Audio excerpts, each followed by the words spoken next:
Kakkanad sunrise ഹോസ്പിറ്റലിലെ ഗ്യാസ്ട്രോഎൻട്രോളജിസ്റ്റായ doctor Rajeev Jayadevan. Doctor, എന്താണ് colonoscopy? എന്താണ് കൊളോണോസ്കോപ്പി? എന്നാൽ വൻകുടലിന്റെ ഒരു പരിശോധനയാണ്. വൻകുടലിന്റെ ഉള്ളിലേക്ക് ഒരു ചെറുവിരലിന്റെ അത്രയും വണ്ണമുള്ള ഒരു ക്യാമറ കടത്തി പൂർണ്ണമായും ശുദ്ധീകരിച്ച കുടൽഭിത്തികൾ സൂക്ഷ്മമായി നിരീക്ഷിക്കുന്ന പരീക്ഷണത്തിനാണ് ഈ കൊളോണോസ്കോപ്പി എന്ന് പറയുന്നത്. സ്കോപ്പി എന്നാൽ ക്യാമറ, കോളൻ എന്നാൽ ലാർജ് ഇൻറ്റെസ്റ്റൈൻ എന്നുള്ളതാണ്. അപ്പോൾ ഏനസ് വഴിയാണ് ഈ ക്യാമറ കടത്തുന്നത്. പറഞ്ഞതുപോലെ കുടൽ പൂർണ്ണമായിട്ടും ശുദ്ധീകരിച്ചതിന് ശേഷമേ ഈ ടെസ്റ്റ് ചെയ്യുകയുള്ളൂ. സെഡേഷനോട് കൂടിയോ അല്ലാതെയോ ഈ ടെസ്റ്റ് ചെയ്യാവുന്നതാണ്. സെഡേഷനോട് കൂടി ചെയ്യുന്നതാണ് കുറച്ചുകൂടെ കംഫർട്ടബിൾ. അപ്പോൾ ഈ ട്യൂബിന്റെ അറ്റത്ത് ഒരു വളരെ ചെറിയ ഒരു ക്യാമറയും ലെൻസും ലൈറ്റ് സോഴ്സും ഉണ്ടാവും. അപ്പോൾ കുടലിനകത്തുള്ള ദൃശ്യങ്ങൾ, കുടൽ ഭിത്തിയിലുള്ള ദൃശ്യങ്ങൾ നമുക്ക് തത്സമയം ഒരു ടെലിവിഷൻ മോണിറ്ററിൽ കാണുകയും അത് നിരീക്ഷിച്ച് പഠിച്ച് അത് രോഗാവസ്ഥ ഉണ്ടെങ്കിൽ അതിന് ചികിത്സ എത്തിച്ചു കൊടുക്കുകയും നമുക്ക് ചെയ്യാൻ സാധിക്കും.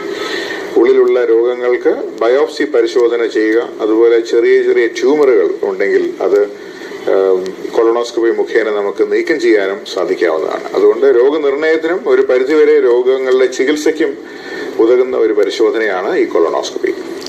എല്ലാവർക്കും ഹോസ്പിറ്റലിലേക്ക് വരാൻ പേടി ഉളവാക്കുന്ന ഒരു കാര്യമാണ് ഈ കൊളോണോസ്കോപ്പി എന്ന് പറയുമ്പോൾ. നമുക്കതിൽ വേദന എന്തെങ്കിലും ഫീൽ ചെയ്യുന്ന ഒരു സ്കോപ്പി ആണോ ഇത്? അങ്ങനെയുള്ള ഒരു പ്രൊസീജിയർ ആണോ ഇത്? വിദേശ രാജ്യങ്ങളിൽ കൊളോണോസ്കോപ്പി ചെയ്യുന്നത് സെഡേഷനിലാണ്. സെഡേഷൻ എന്ന് പറഞ്ഞാൽ അനസ്തീഷ്യ അല്ല, ആളെ ചെറുതായിട്ട് ഒന്ന് മയക്കും. അതായത് 5-10 മിനിറ്റ്, ബോധം കെടുത്തുകയൊന്നുമല്ല. അപ്പോൾ മയക്കുകയും അതോടൊപ്പം തന്നെ പെയിൻ റിലീവിംഗ് മെഡിക്കേഷൻസ്, വേദന സംഹാരികൾ മുന്നോടിയായിട്ട് ഇഞ്ചക്ഷനായിട്ട് കൊടുക്കുകയും ചെയ്തു കഴിഞ്ഞിട്ടാണ് വിദേശ രാജ്യങ്ങളിൽ, പ്രത്യേകിച്ചും അമേരിക്കയിൽ, ഈ ടെസ്റ്റ് ചെയ്തു വരുന്നത്. നമ്മുടെ നാട്ടിൽ ഈ ഒരു ടെക്നോളജി വന്നു തുടങ്ങുന്നതേ ഉള്ളൂ.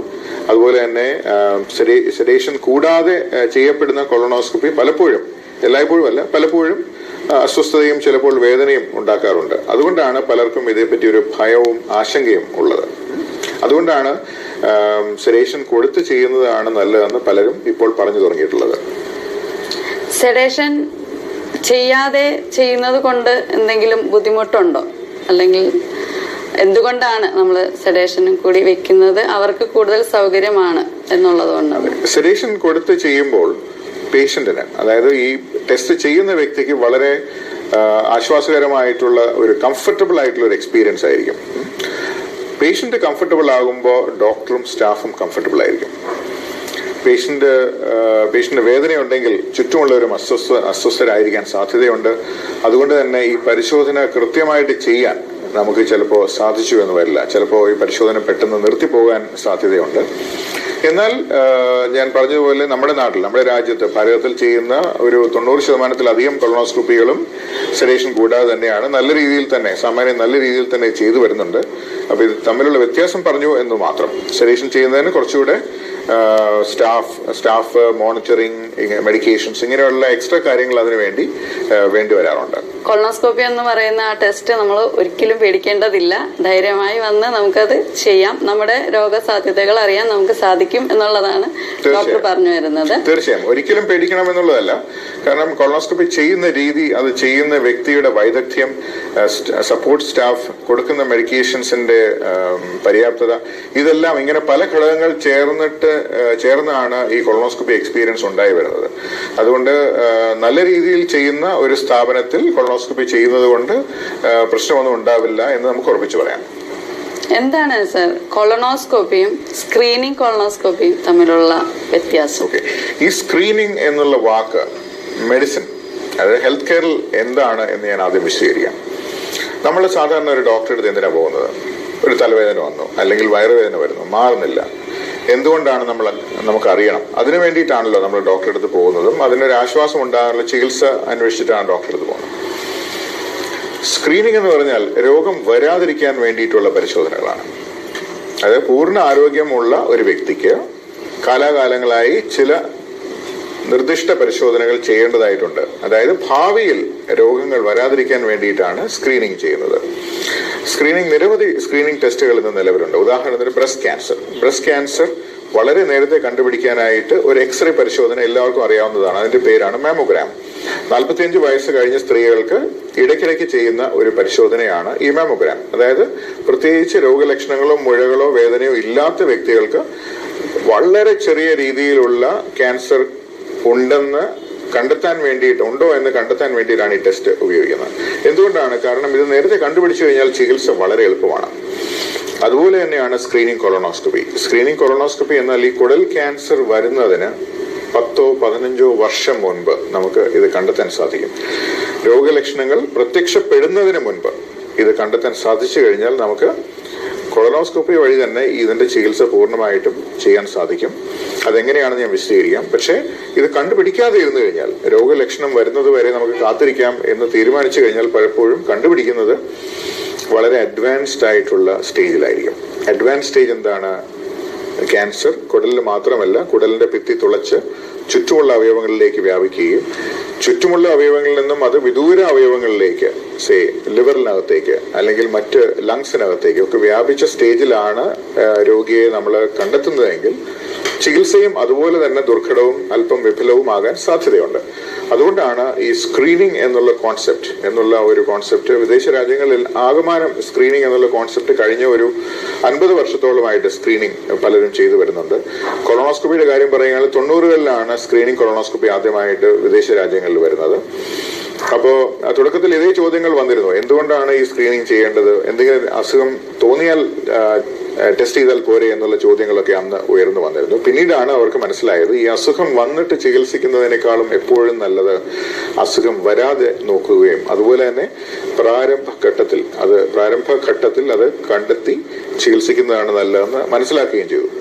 അപ്പോ കഴിഞ്ഞ ഒരു 30 വർഷത്തെ അല്ലെങ്കിൽ 25 വർഷത്തെ ഒരു ഹിസ്റ്ററി എടുത്ത് പബ്ലിക്കേഷൻസ് നോക്കിക്കഴിഞ്ഞാൽ അമേരിക്ക പോലുള്ള രാജ്യങ്ങളിൽ കുടൽ ക്യാൻസർ കൊണ്ടുള്ള മരണനിരക്ക് കുത്തനെ ഇടിഞ്ഞിരിക്കുകയാണ്. കാരണം എന്താണ്? ഒന്ന്, സ്ക്രീനിങ് കൊണ്ട് ഇത് നേരത്തെ കണ്ടുപിടിക്കാൻ സാധിക്കും.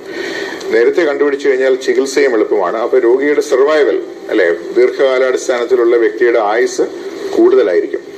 അപ്പോ അതുകൊണ്ട് തന്നെ ഇത് ക്യാൻസറിനെതിരെയുള്ള ഏറ്റവും നല്ല ഒരു പ്രതിരോധം തന്നെയാണ് സ്ക്രീനിങ് കൊളോണോസ്കോപ്പി. ഇനി സ്ക്രീനിങ് കൊളോണോസ്കോപ്പിയിൽ നമ്മൾ കണ്ടെത്തുന്നത് പോളിപ്പുകൾ എന്ന് പറയുന്ന ഒരു ട്യൂമറുകളാണ്. ട്യൂമർ എന്ന് പറഞ്ഞാൽ ദശവളർച്ച എന്ന് മാത്രമേ ഞാൻ ഉദ്ദേശിക്കുന്നുള്ളൂ. ഈ പോളിപ്പ് എന്താണ്? കുടൽ ഭിത്തിയിൽ കാണുന്ന ഒരു മഞ്ചാടിക്കുരുവിന്റെ അത്രയും വലിപ്പമുള്ള ഒരു ഗ്രോത്ത് ആണ് ഈ പോളിപ്പ്. ഒരു 40 വയസ്സ് കഴിഞ്ഞവരിലാണ് പോളിപ്പുകൾ കൂടുതലായിട്ട് കണ്ടുവരുന്നത്. ഓരോ വർഷം കഴിയും തോറും പോളിപ്പുകൾ വരാനുള്ള സാധ്യതയും ക്യാൻസർ വരാനുള്ള സാധ്യതയും വ്യക്തികൾക്ക് കൂടുതലായിട്ട് കാണാറുണ്ട്. ഈ പോളിപ്പ് ഒരു മഞ്ചാടിക്കുരുവിന്റെ വലിപ്പമായതുകൊണ്ട് കുടൽഭിത്തി വളരെ വലിയൊരു ട്യൂബാണ്. ഒരു പടവലങ്ങയുടെ അത്രയും വീതിയുള്ള ഒരു ട്യൂബാണ്. അതിന്റെ ഉള്ളിൽ ഒരു മഞ്ചാടിക്കുരു ഒട്ടിയിരുന്നു കഴിഞ്ഞാൽ അതിന് യാതൊരു ലക്ഷണവും വേദനയോ ബ്ലീഡിങ്ങോ കോൺസ്റ്റിപ്പേഷനോ ഒന്നും ഉണ്ടാവുകയില്ല. പക്ഷെ ഈ കൊളോണോസ്കോപ്പി ചെയ്യുന്ന സമയത്ത് നമുക്ക് ഈ ഇങ്ങനെയുള്ള ഗ്രോത്തുകൾ വളരെ സ്പഷ്ടമായിട്ട് കാണുകയും അത് കണ്ട് തത്സമയം അത് നീക്കം ചെയ്യാൻ സാധിക്കുകയും ചെയ്യുന്നു. അതിനാണ് ഈ കൊളോണോസ്കോപ്പി വിത്ത് പോളിപ്പെക്ടമി എന്ന് പറയുന്നത്. ഈ പോളിപ്പ് ആർക്കുണ്ട് ഇല്ല എന്ന് നമുക്ക് കണ്ടുപിടിക്കാൻ ബുദ്ധിമുട്ടാണ്. അതായത് ഈ ടെസ്റ്റ് ചെയ്യാതെ 20 വയസ്സുള്ള വ്യക്തികളെ എല്ലാവരെയും പരിശോധിച്ചു കഴിഞ്ഞാൽ ആർക്കും ഇതുണ്ടാകണമെന്നില്ല. നേരെ മറിച്ച് 40 വയസ്സ് കഴിഞ്ഞവരിലാണെങ്കിൽ 5-ൽ ഒരാൾക്ക് പോളിപ്പുകൾ കണ്ടുവരാറുണ്ട്. ഈ എല്ലാ പോളിപ്പുകളും ക്യാൻസർ ഒന്നും ആവുകയില്ല. എങ്കിലും ചില പോളിപ്പുകൾക്ക് ക്യാൻസർ സാധ്യതയുണ്ട്. ഈ സാധ്യത നമുക്ക് കണ്ടെത്താൻ സാധിക്കുന്നത് ഈ പോളിപ്പ് റിമൂവ് ചെയ്ത് അത് ബയോപ്സിക്ക് അയച്ച് മൈക്രോസ്കോപ്പിന് അടിയിൽ വെച്ച് പരിശോധിക്കുമ്പോഴേ ഇത് ക്യാൻസർ ഉള്ളതാണോ അല്ലേ എന്ന് നമുക്ക് മനസ്സിലാക്കാൻ സാധിക്കുകയുള്ളൂ. അതുകൊണ്ട് തന്നെയാണ് ഈ 40 വയസ്സ് കഴിഞ്ഞ് അല്ലെങ്കിൽ 50 വയസ്സ് കഴിഞ്ഞിട്ടുള്ളവർ ഈ ടെസ്റ്റിന് വന്നു കഴിഞ്ഞാൽ ഈ ടെസ്റ്റ് നമുക്ക് വിജയകരമായിട്ട് ചെയ്ത് അവർക്ക് ക്യാൻസർ സാധ്യത നന്നായി കുറയ്ക്കാൻ സാധിക്കും. ഒരിക്കലും നമുക്ക് ക്യാൻസർ പൂർണ്ണമായിട്ട് തുടച്ചു മാറ്റാൻ പറ്റുകയില്ല. എങ്കിലും ഈ സ്ക്രീനിങ് കൊളോണോസ്കോപ്പി ചെയ്തവരിൽ മൊത്തത്തിൽ കുടൽ ക്യാൻസറിന്റെ തോത് കുറഞ്ഞ് കണ്ടുവരുന്നുണ്ട്. ഡോക്ടർ പറഞ്ഞല്ലോ 40 വയസ്സിന് മുകളിൽ അല്ലെങ്കിൽ 50 വയസ്സിന് മുകളിൽ എന്നുള്ളത് എന്തെങ്കിലും എക്സാക്ട് ഇത്ര വയസ്സ് കഴിയുമ്പോൾ നമ്മളത് ചെയ്ത് നോക്കണം എന്ന് എക്സാക്ട് പറയാൻ പറ്റുന്ന ഒരു വയസ്സ് തീർച്ചയായും ഇത് സ്റ്റാറ്റിസ്റ്റിക്സ് ആണ്. സ്ഥിതിവിവര കണക്കുകൾ അനുസരിച്ചാണ് ഈ കണക്കുകൾ തീരുമാനിക്കുന്നത്. അമേരിക്കയിലാണെങ്കിൽ 50 വയസ്സ് കഴിഞ്ഞ എല്ലാവരും ഈ കൊളോണോസ്കോപ്പിക്ക് വരാറുണ്ട്. കാരണം അവർക്ക് കൃത്യമായിട്ട് അറിയാം, അവർ വളരെ സാക്ഷരതരായിട്ട് മറ്റേ ആരോഗ്യകാര്യത്തിലും മറ്റും വളരെ മുന്നോക്കം നിൽക്കുന്ന സാക്ഷരത മുന്നോട്ട് നിൽക്കുന്ന ഒരു ജനതയാണ് അമേരിക്ക. അപ്പൊ അവർക്കറിയാം ഈ പരിശോധനയ്ക്ക് ഇത്രയും എഫർട്ട് എടുത്തു കഴിഞ്ഞാൽ ക്യാൻസറിന് ഇത്രയും എഫേർട്ട് ഉള്ളത് നമുക്ക് ഒഴിവാക്കാൻ സാധിക്കും എന്നുള്ളത് അവർക്ക് നല്ലപോലെ അറിയാവും എന്നുള്ളതുകൊണ്ടാണ് അവർ 80 വയസ്സിൽ തന്നെ വരുന്നത്. ആഫ്രിക്കൻ അമേരിക്കൻ, അതായത് കറുത്ത വർഗ്ഗക്കാർക്ക് 45 വയസ്സിലാണ് ഇത് ചെയ്തു വരുന്നത്. ഇതുവരെ ഭാരതത്തിൽ ചെയ്തിട്ടുള്ള പഠനങ്ങൾ, വെല്ലൂർ, അതുപോലെ കാൽക്കട്ട, കേരളം, അങ്ങനെയുള്ള പല സ്ഥലങ്ങളിൽ നിന്നുമുള്ള സ്ഥിതിവിവര കണക്കുകൾ പരിശോധിച്ചു കഴിഞ്ഞാൽ ഭാരതത്തിന്റെ കണക്കുകൾ നോക്കുമ്പോൾ നമ്മുടെ കുടൽ ക്യാൻസർ അല്പം കൂടെ ചെറുപ്പക്കാർക്കാണ് വരുന്നതെന്നാണ് കണക്കുകൾ. ഉദാഹരണത്തിന് വെല്ലൂർ മെഡിക്കൽ കോളേജിൽ നിന്നും നടത്തിയ പബ്ലിക്കേഷൻ ശരാശരി പ്രായം 50-ൽ താഴെയാണ്. ശരാശരി പ്രായം. അപ്പൊ അതിന്റെ അർത്ഥം 30 വയസ്സ് മുതൽ 60 വയസ്സ് വരെ എന്നുള്ളതാണ് ശരാശരി എന്ന് ഉദ്ദേശിക്കുന്നത്. എല്ലാവരുടെയും കൂടെ ആവറേജ് എടുക്കുമ്പോഴാണ് ശരാശരി. അപ്പൊ ശരാശരി 50-ൽ താഴെ ആകുമ്പോൾ നമ്മൾ 50 വയസ്സിൽ ചെയ്താൽ പോരാ എന്നുള്ളൊരു സൂചന അവിടെ വരുന്നുണ്ട്. അപ്പോൾ പലപ്പോഴും നമ്മുടെ നാട്ടിലെ ഒരു മൈൻഡ് സെറ്റ് എന്ന് പറയുന്നത്, നമ്മുടെ മനസ്ഥിതി എപ്പോഴും എന്തെങ്കിലും പ്രശ്നം ഉണ്ടെങ്കിൽ നോക്കിയാൽ പോരെ എന്നുള്ള ഒരു നെഗറ്റീവ് മൈൻഡ് സെറ്റ്, നമുക്ക് ഡിഫെൻസീവ് മൈൻഡ് സെറ്റ് എന്ന് പറയും. അതായത് രോഗത്തിനെതിരെ നമ്മൾ കണ്ണടച്ച്, സാധ്യതയ്ക്കെതിരെ നമ്മൾ കണ്ണടച്ച് ഇരുട്ടാക്കുക എന്നാണ് അതിന് പറയുന്നത്. അങ്ങനെയല്ല, കണ്ണടച്ച് ഇരുട്ടാക്കി കഴിഞ്ഞാൽ നമുക്ക് അത് ശരിയായിട്ടുള്ളൊരു അപ്രോച്ചാണ് എന്നെനിക്ക് പറയാൻ പറ്റുകയില്ല. അതുകൊണ്ടാണ് പ്രിവെന്റീവായിട്ടുള്ള പ്രോഗ്രാംസിന് നമ്മൾ കൂടുതൽ ഊന്നൽ കൊടുക്കണം. ഇന്ന് കൂടുതൽ നമ്മൾ ഡയഗ്നോസിസിനാണ് ഊന്നൽ കൊടുക്കുന്നത്. അല്ലെ, തലവേദന എന്തുകൊണ്ടുണ്ടാകുന്നു, പനി എന്തുകൊണ്ടുണ്ടാകുന്നു, അല്ലെ ചെസ്റ്റ് പെയിൻ എന്തുകൊണ്ടുണ്ടാകുന്നു, ഇതിനൊക്കെ നമ്മൾ ഡയഗ്നോസിസിന് വേണ്ടി പരിശോധനകൾ ചെയ്യുന്നുണ്ട്. പക്ഷേ ഇത് വരാതിരിക്കാനായിട്ട് വേണ്ട പരിശോധനകൾ ചെയ്യേണ്ടതുണ്ട് എന്നുള്ളതാണ് ഇന്നത്തെ പ്രധാനപ്പെട്ട സന്ദേശം.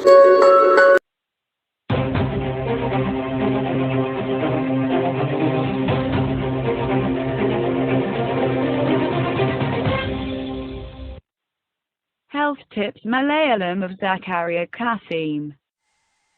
For more visit Facebook Health Tips Malayalam.